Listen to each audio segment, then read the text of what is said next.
Online portal पे आपका हार्दिक स्वागत है। मैं हूं तौफीक खान। देखिए, हमने कल 5वां पार्ट स्टार्ट किया था और 5वें पार्ट में जब हमने स्टार्ट किया था तो सबसे पहले अम्लों के बारे में पढ़ा था। अब जो हमने कल पढ़ा था मैं उसको एक बार दोबारा से रिवाइज कर देना चाह रहा हूँ।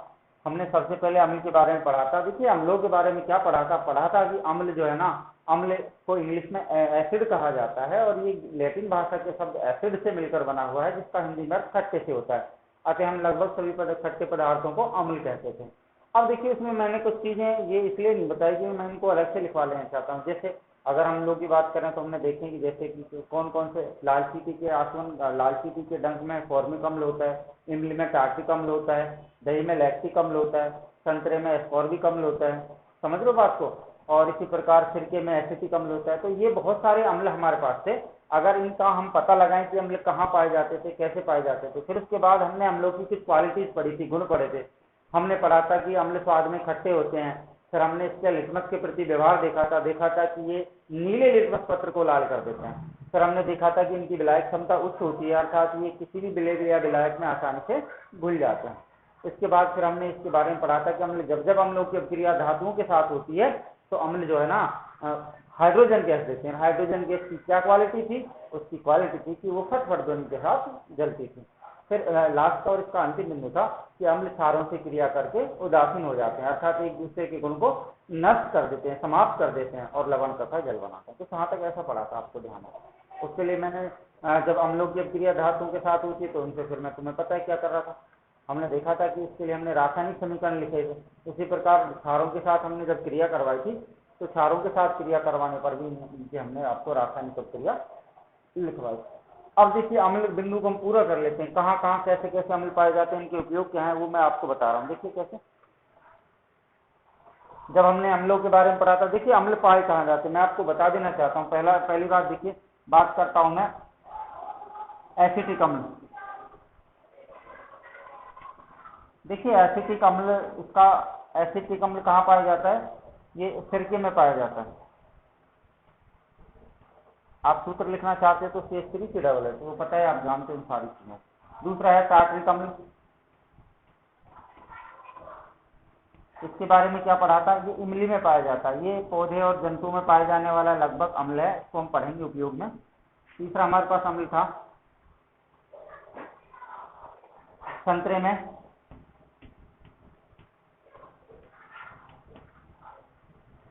मैं इसको यहाँ लिख रहा हूँ। संतरे में एस्कॉर्बिक अम्ल है। एस्कॉर्बिक अम्ल ये कहाँ पाया जा रहा है? संतरे में। लैक्टिक अम्ल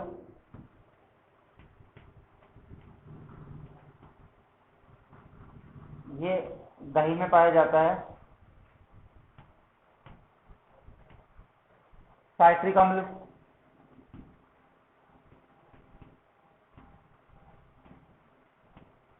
ये नींबू में पाया जाता है।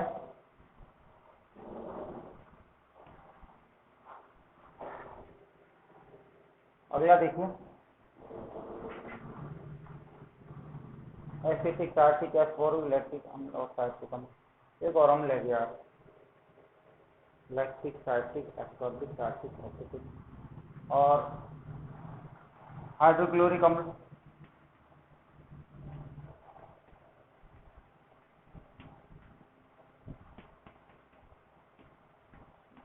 जठर ग्रंथियों में,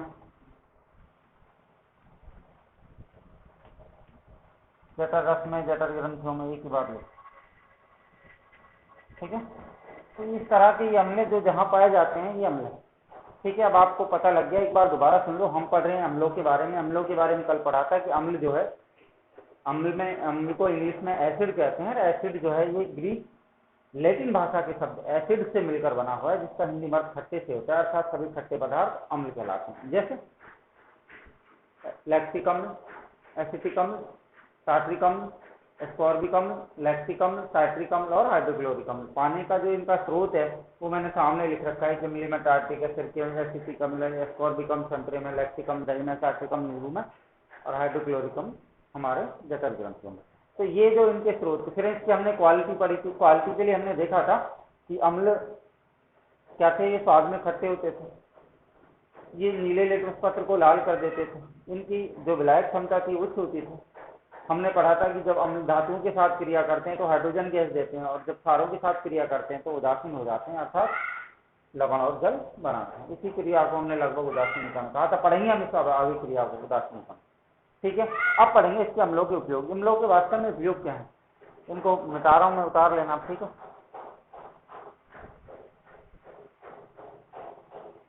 अम्लों के उपयोग देखिए।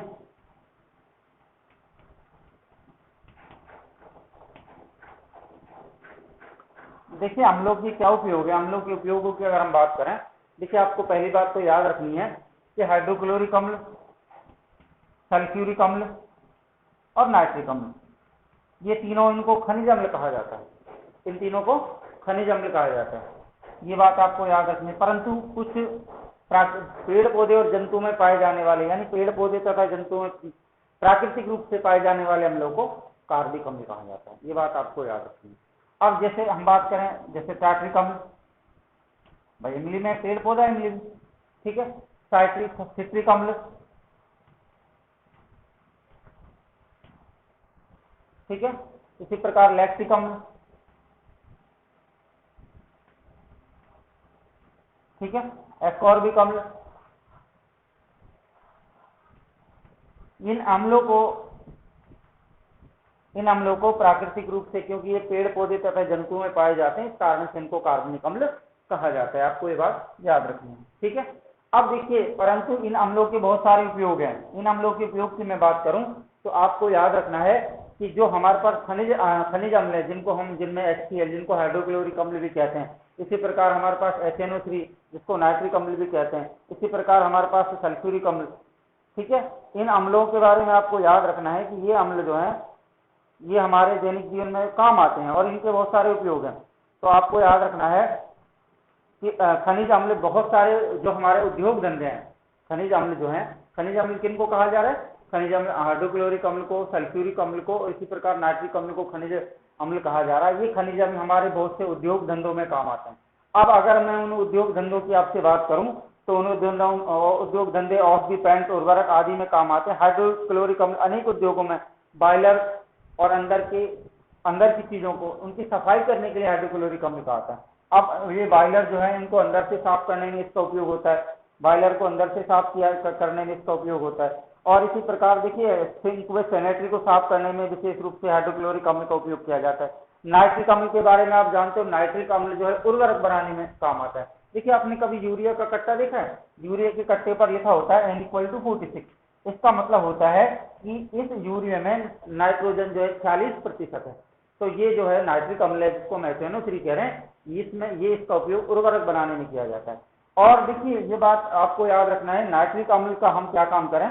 देखिए, एक सबसे बड़ा एक प्रश्न इसमें बनता है कि नाइट्रिक अम्ल का मैं एक भाग, यानी नाइट्रिक भाग का तो मैं HNO3 जो है उसका तो मैं एक भाग ले लूं,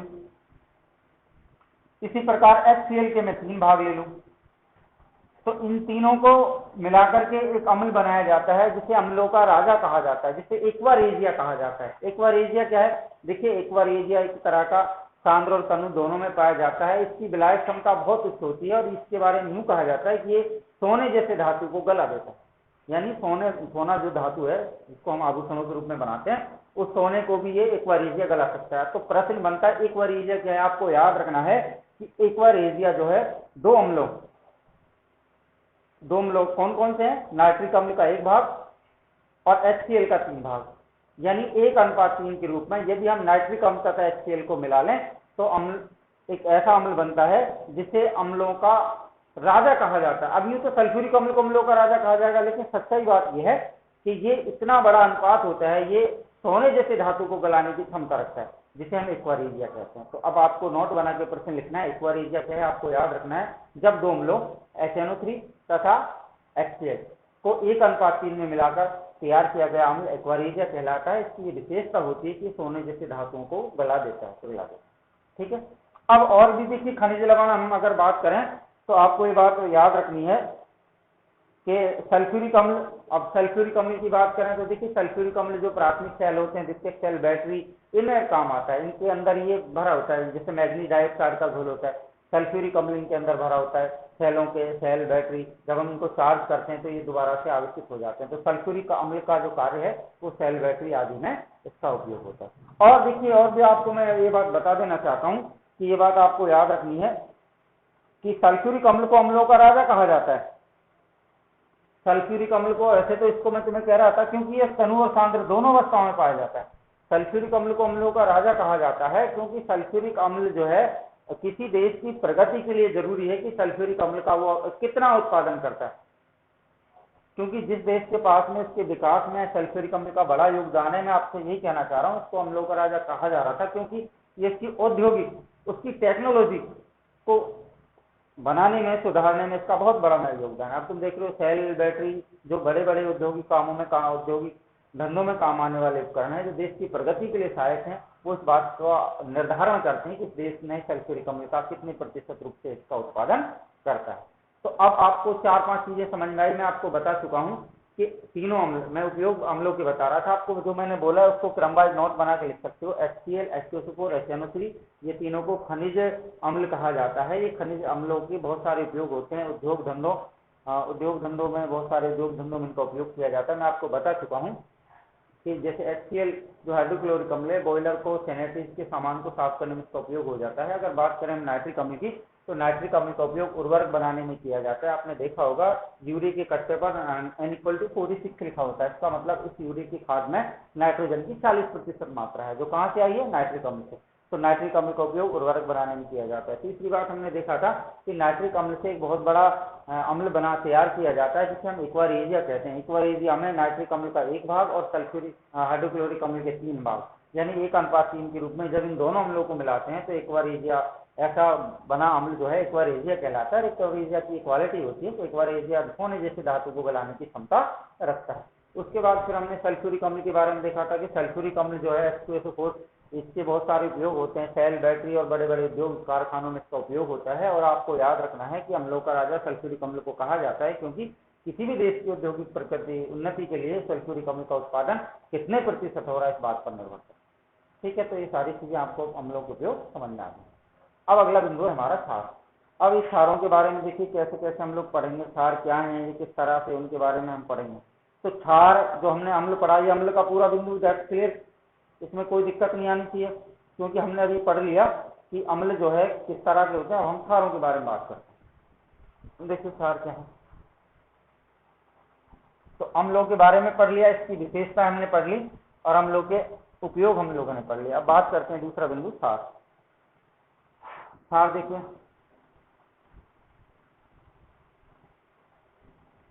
दूसरा बिंदु है क्षार। क्षार क्या है? देखिए आपको याद रखना है कि अगर आपको अम्ल अच्छी से याद है तो आप क्षारों को आसानी से कर सकते हो। क्षारों को आसानी से करने के लिए आपको क्या करना है? क्षारों को पढ़ने के लिए आपको याद रखना है कि अगर आपको अम्ल अच्छे से आते हैं तो लगभग उनका थोड़ा बहुत उल्टा आप कर सकते हो, तो आप क्षारों को याद रख सकते हो। देखिए कैसे?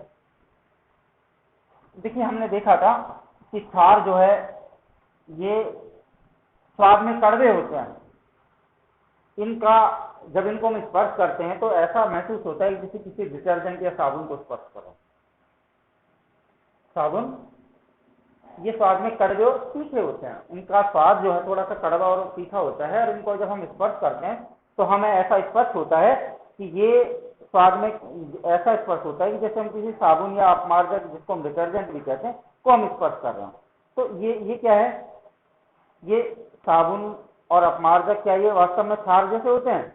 तो ये बात आपको याद रखनी है। इनके बारे में आपको, इसका देखिए कोई ग्रीक नाम या कोई लैटिन नाम नहीं है, ना ही इसका कोई हम शाब्दिक अर्थ निकाल सकते हैं। क्षार शब्द हिंदी का है जिसका अर्थ होता है तीखा या कड़वा। ठीक है, तो सुनिए इसके बारे में। क्षार अम्लों की अपेक्षा क्षार स्वाद में कड़वे या तीखे होते हैं। दूसरी बात आपको याद रखनी है कि क्षार जो है अम्लों की अपेक्षा कैसे स्पर्श करने में थोड़ा सा कैसा स्पर्श होता है, इनका डिटर्जेंट या साबुन को जैसे हम लोग स्पर्श करते हैं। ठीक है, अब देखिए इसके बारे में थोड़ा सा और बेसिक मैं बता देता हूँ, फिर इसके हम गुणों को पढ़ेंगे। देखिए क्षार जो है, क्षार एक ऐसा शब्द है जिसका अर्थ यदि और केवल यदि कड़वे या तीखे से होता है। इनकी उत्पत्ति के लिए हमारे पास कोई विशेष नाम नहीं है कि ये कोई ग्रीक भाषा का शब्द है, किसी लैटिन भाषा का शब्द है, कोई ऐसा नहीं है। क्षारों के बारे में बेसिक रूप से पता लगाया गया कि क्षार वास्तव में स्वाद में कड़वे या तीखे होते हैं, उनका जो स्पर्श क्रम है वो इस तरह से महसूस होता है कि हम साबुन या डिटर्जेंट को स्पर्श कर रहे हैं, छू रहे हो। ठीक है, तो ये तो क्षार की थोड़ी सी कहानी थी। क्षार वास्तव में ऐसे होते हैं कि इनका उपयोग हम किसी भी उद्योग धंधे में, कारखाने में कर सकते हैं, परंतु आपको याद रहे कि इसके जब तक हम गुण नहीं पढ़ेंगे तब तक हमें इसके बारे में निश्चित रूप से नहीं पता लगेगा। तो इसलिए इसके हम गुणों की बात करते हैं कि इसके गुण होते क्या क्या हैं और ये किस तरह से प्रबल और दुर्बल हो सकते हैं। देखिए इनके बारे में आपको बता रहा हूं, सुनिए ध्यान। अब पढ़ेंगे क्षार के गुण या इसकी विशेषताएं, वही चीज जो हमने अम्लों के बारे में पढ़ी थी। देखिए अम्ल क्या है, अम्लों के बारे में आपको जो पढ़ा था उसका ये बिल्कुल उल्टा और विपरीत है। आपको याद रखना है ये स्वाद में कौन, क्षार, ये स्वाद में कड़वे या तीखे होते हैं।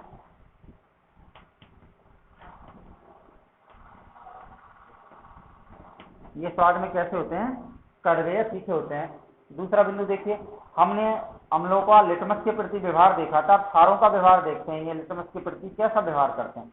देखिए याद रहे कि क्षार जो है अम्ल के विपरीत लिटमस के प्रति व्यवहार दर्शाते हैं।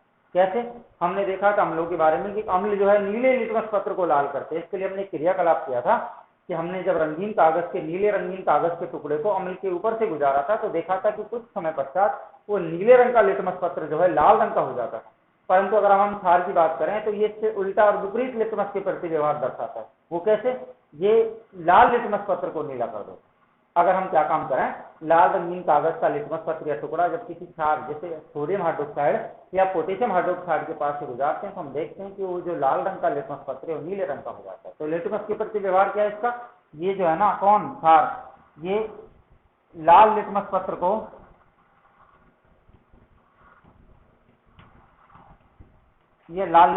को कैसा कर देते हैं, नीला कर देते हैं।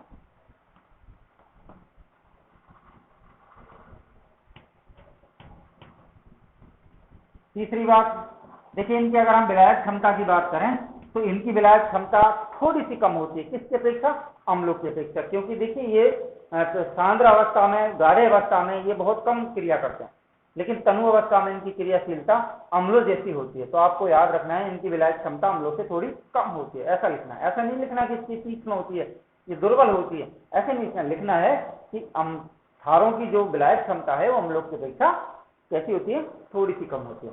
तो इनकी जो अगर हम बात करें इनकी विलायक क्षमता की, तो इनकी विलायक क्षमता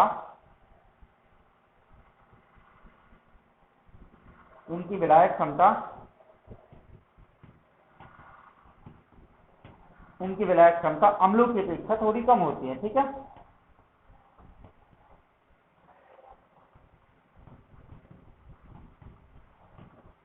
इनकी विलायक क्षमता अम्लों की अपेक्षा थोड़ी कम होती है। अब बात करते हैं, अम्ल तो धातुओं के साथ क्रिया करके हाइड्रोजन गैस देते थे, क्या क्षार भी धातुओं के साथ क्रिया करके हाइड्रोजन गैस देते हैं? बिल्कुल आपको याद रखना है कि अम्लों की तरह क्षार भी धातुओं के साथ क्रिया करके हाइड्रोजन गैस देते हैं, ये बात आपको समझनी है। क्षार भी क्या काम करते हैं, अम्लों के साथ क्रिया करके हाइड्रोजन गैस निकालते हैं, ये बात आपको समझनी है।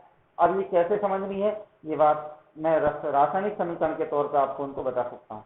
ठीक है, लेकिन अब ये तुम्हें समझना है क्या, देखिए इसके बारे में आपको हम पढ़ना है कि ये वास्तव में होते कैसे हैं। तो देखिए एक बार मैं आपको बता देता हूँ। चौथा जो बिंदु था, क्या क्षार भी अम्लों के साथ, क्षार भी धातुओं के साथ क्रिया करके हाइड्रोजन गैस देते हैं? अब इसको हम कैसे इसका अंदाजा लगाएं कि ये कैसे हैं, क्या ये वास्तव में धातुओं से क्रिया करके हाइड्रोजन गैस देते हैं?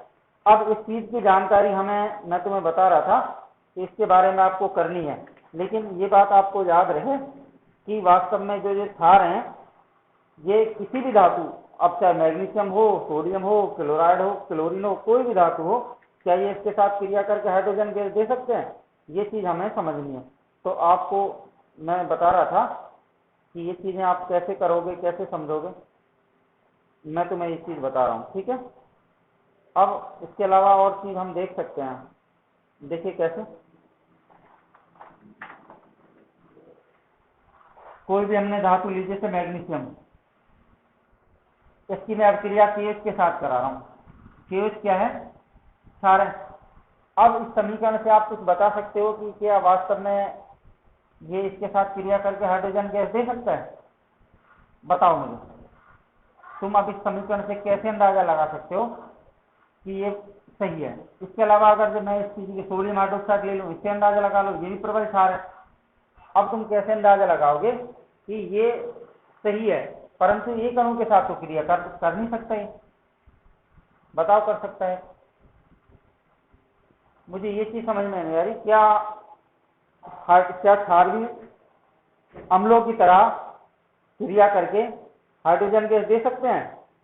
तो ये चीज तुम कैसे अंदाजा लगाओगे इस चीज को, ये बात मुझे बता दो कि ये वास्तव में क्रिया करके हाइड्रोजन गैस देते हैं। अब इसका अंदाजा लगाओ, कैसे लगाना, कराओ क्रिया, कैसे पता लगेगा?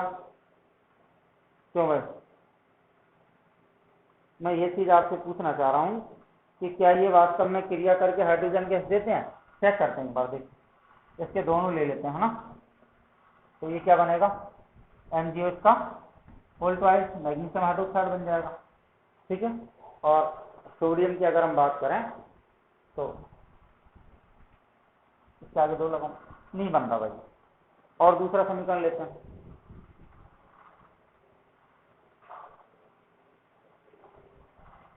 चौथा बिंदु क्या था, एक बार इसके बारे में लिख देता हूं। क्षार धातुओं के साथ क्रिया करके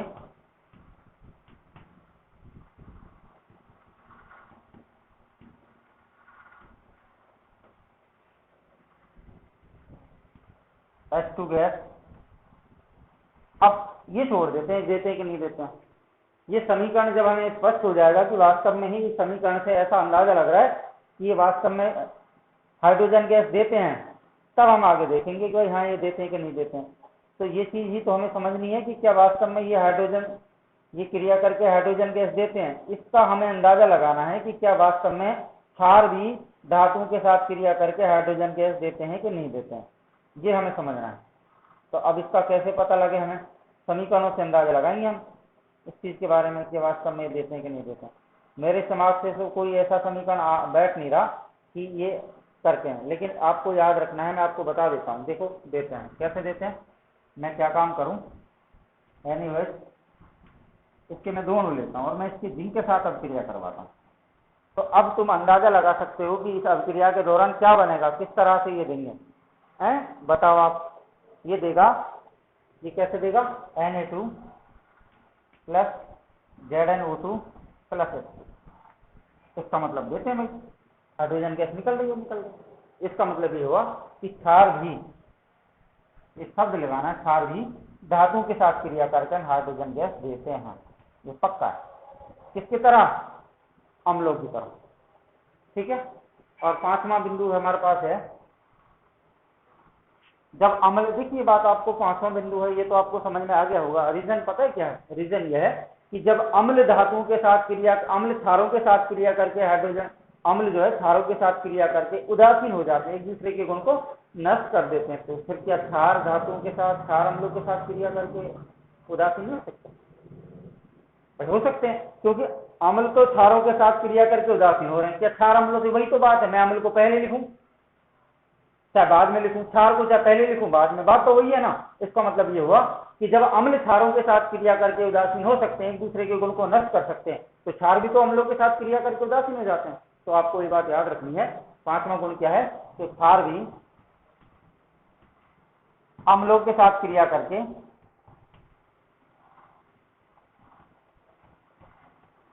क्षार भी अम्लों के साथ क्रिया करके कैसे हो जाते हैं, उदासीन हो जाते हैं, एक दूसरे के गुण को नष्ट कर देते हैं, अर्थात क्या बनाते हैं, लवण और जल बनाते हैं। चेक कर लेते हैं समीकरण। देखिए मैंने कल तुम्हें ये समीकरण लिखा था, HCl प्लस NaOH, ठीक है। जब ये समीकरण आपको लिखा है तो इसमें क्या बन रहा है भाई, इसमें बना था NaCl, में जगह नहीं है, थोड़ा यहाँ लिख रहा हूँ ना, NaCl प्लस H2, यही तो बना था भाई, HCl Na और OH। Na किसके पास गया, Cl के H किसके पास गया, OH के पास। ऐसे समझ नहीं आता तो मैं तुम्हें तरीका बता रखा है, Na को, H को यहाँ जमाओ, Cl को यहाँ दो दो टुकड़े कर लो इसके, Na को यहाँ जमाओ, OH को यहाँ जमा, इसका इसके साथ गुणा कराओ, इसका इसके साथ, जब NaCl और H और OH H2 भाई, H और H2 वो साथ में बन गया ना जब। तो अब जब ये समीकरण था, अगर मैं इस समीकरण को बदल के कुछ इस तरह से लिख दूं, कैसे लिख दूं? पहले तो मैंने HCl को आगे लिखा था, NaOH को पीछे लिखा था, मैं NaOH को आगे लिख रहा हूं प्लस HCl को पीछे लिख रहा हूं। तो वही तो बात है, इसको आगे पीछे लिखो, कोई फर्क थोड़ा नहीं पड़ रहा, वही इससे भी वही बन रहा है NaCl प्लस। तो इसका मतलब ये हुआ कि क्षार का भी क्या गुण है? ये गुण है कि क्षार भी अम्लों के साथ क्रिया करके एक दूसरे के प्रभाव को, गुण को नष्ट कर देते हैं, अर्थात उदासीन हो जाते हैं, या दूसरे लफ्जों में लवण तथा जल बनाते हैं। और मैंने कल तुम्हें एक चीज और बताई थी, अगर ऐसे याद नहीं रहे तो आप हिंदी में लिख सकते हो। क्या लिखना है आपको? क्षार प्लस अम्ल, तीर का निशान, सोडियम क्लोराइड यानी लवण प्लस जल। आप इस तरह से भी, अगर आपको समीकरण याद ना हो तो आप इस तरह इसको लिख सकते हो, इसमें भी कोई इश्यूज नहीं है। ठीक है, तो ये क्षार का बिंदु समाप्त हो गया। एक बार मैं इसको दोबारा रिपीट कर रहा हूं, जो हम लोगों ने पढ़ा, हमने क्षारों के बारे में पढ़ा था। मैं आपको बता रहा हूं कि क्षारों के बारे में कोई बेसिक हमारे पास सिद्धांत नहीं है कि ये ग्रीक भाषा का, ये लैटिन भाषा का शब्द है। हाँ, जितना हमें पता है कि क्षार जो है ये बेसिक रूप से स्वाद में कुछ तीखे होते हैं, कड़वे होते हैं, और उनके बारे में देखा गया था कि जब इनको हम लोग स्पर्श करते हैं तो इनका स्पर्शन क्रिया इस तरह से हमें महसूस होती है जैसे हम किसी अपमार्जक, जिसको हम अपमार्जक को क्या कहते हैं? डिटर्जेंट भी कहते हैं, और साबुन जैसे पदार्थों को हम छू रहे हो, स्पर्श कर रहे हैं। फिर इसके हमने गुण पढ़े थे, हमने पढ़ा था कि क्षार जो है स्वाद में कड़वे या तीखे होते हैं। दूसरा इसका गुण है कि ये लिटमस के प्रति इनका व्यवहार का था, हमने देखा था कि ये लाल लिटमस पत्र को, लाल कागज के टुकड़े को, लिटमस पत्र एक क्या होता था? रंगीन कागज का टुकड़ा होता था। तो जो क्षार है ना, वो क्या काम करते हैं? लाल लिटमस पत्र को नीला कर देते हैं, लिटमस के प्रति व्यवहार इनका इस तरह। तीसरा इसका गुण है कि इनकी विलायक क्षमता, देखिए इनकी विलायक क्षमता भी हम लोग जैसी होती है, लेकिन इनसे थोड़ा कम होती है। ठीक है, चौथी बात इसकी क्या थी कि क्षार भी धातुओं के साथ क्रिया करके हाइड्रोजन गैस देते हैं। देखिए इस बिंदु से हम कंफ्यूज थे कि अम्ल तो हाइड्रोजन, अम्ल तो क्या काम करते हैं कि धातु कोई भी हो, कोई भी अम्ल हो, अगर वो किसी भी धातु के साथ क्रिया करता है तो लाजमी है कि हाइड्रोजन गैस निकलती है, बाहर निकलती है, उत्सर्जित होती है। और वो हाइड्रोजन गैस की क्वालिटी मैं तुम्हें बता चुका हूं कि ये फटफट ध्वनि के साथ जलती है। क्षारों का भी ये काम है कि क्षार भी धातुओं के साथ क्रिया करके हाइड्रोजन गैस देते हैं। हमने समीकरण के तौर पर देखा था, जब हमने सोडियम हाइड्रोक्साइड के 2 अणु लिए थे और जिंक धातु ली थी हमने, तो देखा था कि Na2 प्लस ZnO2 ये बनाकर साथ में हाइड्रोजन गैस भी निकल गई थी। इससे स्पष्ट हो गया कि क्षार भी क्या काम करते हैं? धातुओं के साथ क्रिया करके हाइड्रोजन गैस देते हैं। हाँ, एक दो स्थिति ऐसी हो सकती है अपवाद के रूप में, उसकी मैं कह नहीं सकता, लेकिन ये पक्का है कि क्षार भी धातुओं के साथ क्रिया करके हाइड्रोजन गैस देते हैं। और हाइड्रोजन गैस की क्या विशेषता है? ये भी फटफट ध्वनि के साथ बाहर निकलती है। 5वां और इसका अंतिम गुण था कि क्षार भी अम्लों के साथ क्रिया करके उदासीन हो जाते हैं। हाँ, बिल्कुल पक्की बात है, जब अम्ल क्षारों के साथ क्रिया करके उदासीन हो सकते हैं तो क्षार क्यों नहीं हो सकते? अतः लिखना है कि क्षार भी अम्लों के साथ क्रिया करके उदासीन हो जाते हैं, एक दूसरे के गुण को नष्ट कर देते हैं, एक दूसरे के प्रभाव को समाप्त कर देते हैं। क्या बनाते हैं? लवण तथा जल बनाते हैं। लवण तथा जल बनने की प्रक्रिया को ही उदासीनीकरण कहा जाता है। ठीक है, तो ये आप समझ गए होंगे।